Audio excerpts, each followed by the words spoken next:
बेटा देखिए, पहले हमने आपको जीवन परिचय कराया था। अब आते हैं आपके पाठ के प्रश्न उत्तर, विदाई संभाषण पाठ के अभ्यास के प्रश्न उत्तर। तो पहला प्रश्न बनता है, शिव शंभू की दो गायों की कहानी के माध्यम से लेखक क्या कहना चाहता है। इसका उत्तर बनेगा, शिव शंभू की गायों की कहानी वास्तव में लेखक लॉर्ड कर्जन को सुना रहा था। लेखक ने इस कथा के माध्यम से स्पष्ट किया है कि उसने कभी भी भारतवासियों का भला नहीं किया। उसने सदा ही अपने और अपने देश के हित को ही ध्यान में रखा है।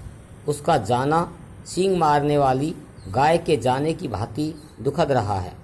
वास्तव में ही बिछड़ने का समय बड़ा ही दुखद होता है। लेखक बताना चाहता है कि बिछड़ने के समय बैर भाव, द्वेष भाव सब कुछ छूट जाता है और मन में शांत भाव का आविर्भाव हो जाता है। हमारे देश में तो पशु पक्षियों को बिछड़ते समय उदास देखा गया है, लेकिन लेखक ने बताया है कि लॉर्ड कर्जन जैसे क्रूर और अन्यायी व्यक्तियों के लिए भारतीय जनता सहानुभूति एवं करुणा का भाव रखती है। तो ये पहला प्रश्न हो गया। अब आता आपका दूसरा प्रश्न। 8 करोड़ प्रजा के गिड़गिड़ाकर विच्छेद न करने की प्रार्थना पर आपने जरा भी ध्यान नहीं दिया। यहाँ किस ऐतिहासिक घटनाओं की ओर संकेत किया गया है। तो उत्तर बनता है, यहाँ बंगाल विभाजन की ऐतिहासिक घटना की ओर संकेत किया गया है। लॉर्ड कर्जन ने भारत की नित्य प्रति होने वाली क्रांतिकारी घटनाओं का समाधान करने के लिए एक कूटनीति योजना बनाई। इसके अंतर्गत उसने बंगाल क्षेत्र का विभाजन करने की योजना बनाई। भारत की जनता लॉर्ड कर्जन के नीच इरादों को समझ गई थी, अतः बंगाल की 8 करोड़ जनता ने बंगाल के विभाजन का खूब विरोध किया। पूरा भारत उसके विरोध में गरज उठा था। इस घटना से स्वतंत्रता आंदोलन को बल मिला था। तो अब आता तीसरा प्रश्न, लॉर्ड कर्जन को इस्तीफा देना क्यों पड़ा। लॉर्ड कर्जन को इस्तीफा क्यों देना पड़ा। उत्तर आता है, लॉर्ड कर्जन अत्यंत घमंडी और अड़ियल किस्म का व्यक्ति था। अड़ियल कहते हैं किसी जिद पर अड़ जाना। वह बिना सोचे समझे किसी भी बात पर अड़ जाता था। जैसे बंगाल विभाजन की योजना को मनमाने ढंग से लागू करने के लिए सारा देश उसके विरुद्ध खड़ा हो गया था। इससे लॉर्ड कर्जन की बदनामी हुई थी और वह इंग्लैंड लौट जाने के बहाने ढूंढने लगा था। दूसरा कारण यह भी था कि वह अपनी इच्छा के अनुसार किसी फौजी अफसर की नियुक्ति करवाना चाहता था, किंतु उसकी सिफारिश को अंग्रेज सरकार द्वारा अनसुना कर दिया गया। उसने क्षुब्ध होकर के इस्तीफा देने की धमकी दे डाली कि धमकी दे दूंगा तो मेरी नौकरी बची रहेगी, लेकिन नहीं, ऐसा नहीं हुआ। धमकी दे डाली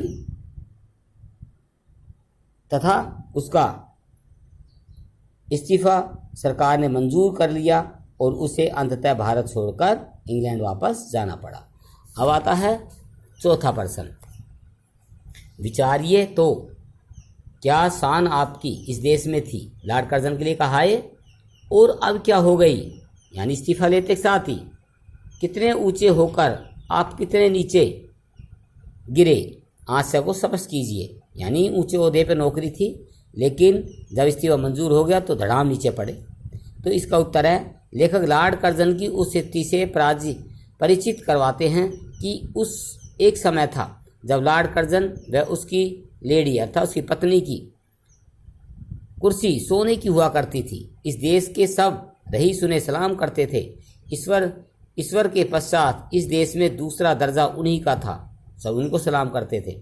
इस देश के हाकिम जो मौजूद आदमी उसकी ताल पर नाचते थे। बड़े बड़े अधिकारी थे, अफसर थे, सब उसकी इशारे पर नाचते थे।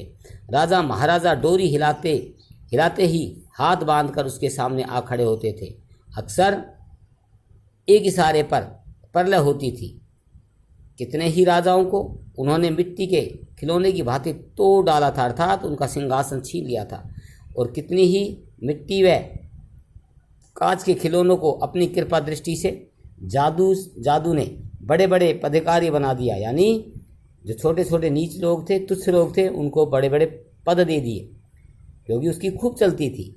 यंग देश के, बंग कहते बंगाल को, बंग देश के सिर पर आर है तुमने ही चलाया था, किंतु फौजी अफसर को उसने इच्छित पद पर नियुक्त न होने पर आपने इस्तीफा दे डाला। यानी कि उसके जाना माना आदमी जो उसका खुद का था, उसकी डिमांड की थी लगाने की, लेकिन सरकार ने मंजूर नहीं दी, जिसके कारण गुस्से में आकर उसने इस्तीफा दे दिया। और दुर्भाग्य से इस्तीफा मंजूर हो गया।